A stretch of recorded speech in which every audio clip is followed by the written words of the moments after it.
In the harsh winter of 2025, Canada had become a land plagued by 50 unyielding curses, a compendium of crisis that squeezed the hopes and futures of her people until their dreams collapsed like brittle ice. They called them the 25 of 2025 and the other 25, 50 woes that choked the nation's every breath. Tariffs throttled trade, raising the cost of everything and shutting factories. The prices for groceries, for gas, for hope itself, climbed higher and higher, inflation gnawing away at every paycheck until wallets felt as thin as the air above the prairies in January. From the swirling digital blizzard came new fears. Cyber attacks that blacked out cities, hacked power grids, and threatened the sinew of modern life. Hospitals and clinics, once symbols of comfort and care, hallmarks of a proud nation, now buckled under pressures they could not bear. The long, slow, searing wound of climate change was felt in every wildfire haze choking Vancouver skies, every battered, flooded basement in Toronto, every drought-retching summer across the fields of Saskatchewan. Skills that had made Canada strong seemed lost to time and disuse. Productivity withered, businesses faltered, and the land of maple leaves became a country of shrinking opportunity. Yet among all these grim afflictions, one wound bled the blackest: homelessness. In every province and territory, from Halifax's fog-cast harbors to Yellowknife on the lonely edge of the Arctic, 235,000 Canadians without a home made their refuge in stretched tarps and battered tents. In city parks and empty lots, along riversides and beneath sprawling overpasses, their lives became fragile embers in the falling snow.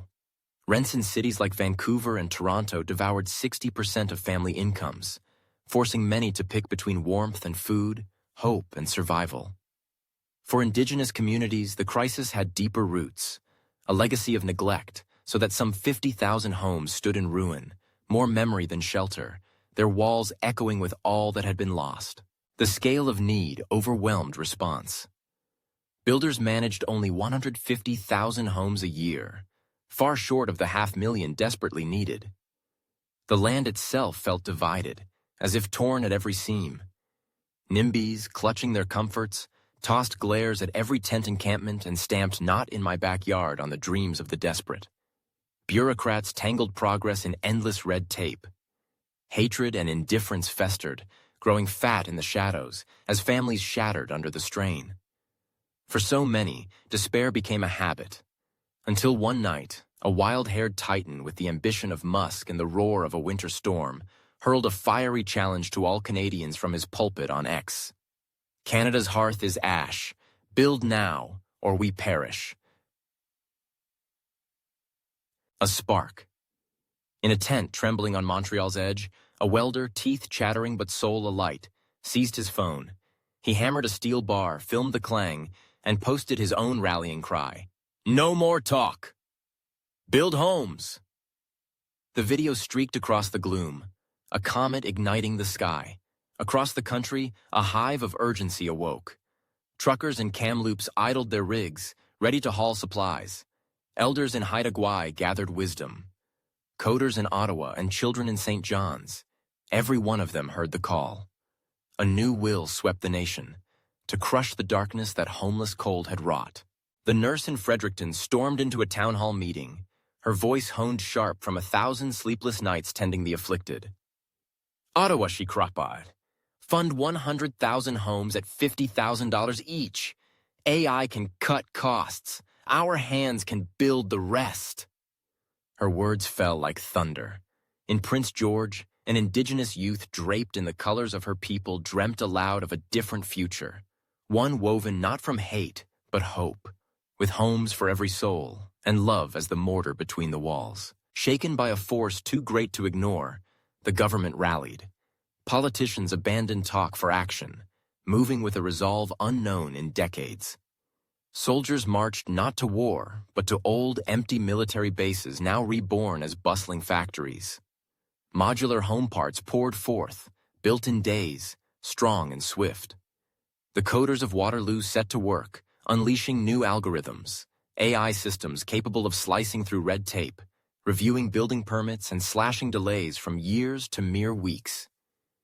Indigenous builders in Nunavut blended ancestral techniques with new technology, raising homes that stood sturdy against the cold, rooted in tradition but alive with present purpose. AI illuminated every screen. Blueprints danced in virtual space. Chains of supply and command pulsed with efficiency never known before, and cranes swept sunrise to sunset like tireless warriors. Starlink satellites blinked overhead, bringing high-speed light to the darkest, most remote build sites in the land. The Hive was united, linked by fiber and faith. Canadians working side by side, hammers striking in harmony, their old hatreds dissolving as they shamed the NIMBYs and stubborn with the energy of their deeds. In just 100 days, 10,000 new homes arose, sheltering 20,000 souls.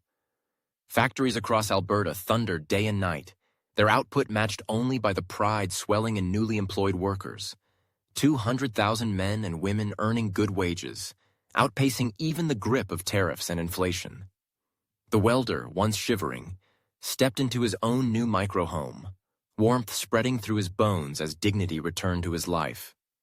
The nurse's community, her patients, her friends, moved from battered tents to solid walls and roofs, her clinic finally a sanctuary rather than a stopgap.